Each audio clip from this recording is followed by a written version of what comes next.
Bonjour et bienvenue dans la Minute Immobilière, moi c'est Fabien, négociateur immobilier sur Caen. Pour ce podcast, aujourd'hui, je vais te présenter un sujet qui est l'assurance perte d'emploi. Effectivement, dans notre situation actuelle au niveau du Covid-19, lorsque l'on souscrit à un crédit immobilier, on peut avoir peur, la crainte de perdre notre travail. Elle est bien présente, cette peur, effectivement. Toujours un peu instable en cette période. Alors il faut savoir que l'assurance perte d'emploi peut être intéressante. Alors on va faire un petit point sur le chômage. Aujourd'hui on a quand même un taux de chômage de 8% au quatrième trimestre 2020. Alors effectivement, est-ce que ça vaut vraiment le coup de souscrire à cette assurance perte d'emploi? Je vais t'expliquer si c'est valable. Dans un premier temps, qui peut souscrire à cette assurance perte d'emploi? Donc sur le papier, en effet, elle permet de protéger un emprunteur dans le cadre d'un crédit immobilier.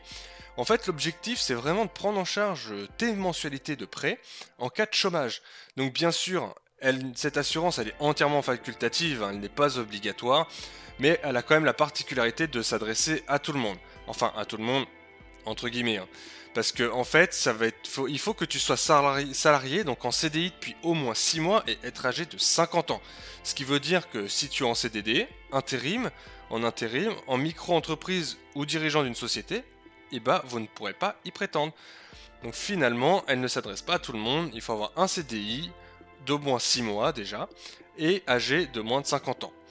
Donc si tu es éligible à cette assurance, que couvre-t-elle vraiment ? C'est quand même une question qu'on se pose en général, qu'est-ce qu'elle couvre vraiment?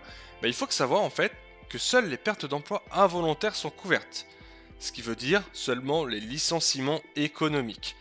Donc si tu démissionnes, ou tu as une rupture conventionnelle, ou même que tu as un licenciement pour faute, ou le chômage partiel, ça ne couvre pas la perte d'emploi, seulement le licenciement économique.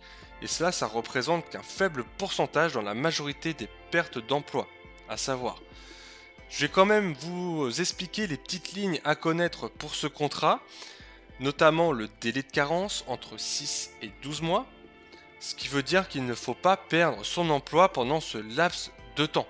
Donc attention, entre 6 et 12 mois, c'est quand même long finalement, donc le délai de carence, il faut faire attention. On a aussi le délai de franchise, qui est une durée de 6 mois, avant de percevoir les fonds. Donc si vous perdez votre emploi, il va falloir attendre quasiment entre 1 et 6 mois pour percevoir les fonds qui vont rembourser vos mensualités. Le montant aussi de cette indemnisation, parce que c'est bien sympa de pouvoir nous rembourser, mais quel est le montant? En fait, il faut savoir que ça ne paye pas ton prêt dans la globalité, mais ce montant-là, il est calculé en fonction de ton ancien salaire et ton allocation chômage. Et en vérité, ça ne devrait pas rembourser la totalité de tes échéances. Également, combien coûte cette assurance au niveau perte d'emploi? Elle représente un coût de 0,3 à 1% du capital emprunté selon ton âge et selon ta profession. Donc c'est une somme d'argent non négligeable et qui peut vraiment avoir un coût supplémentaire sur la globalité de ton montant de prêt.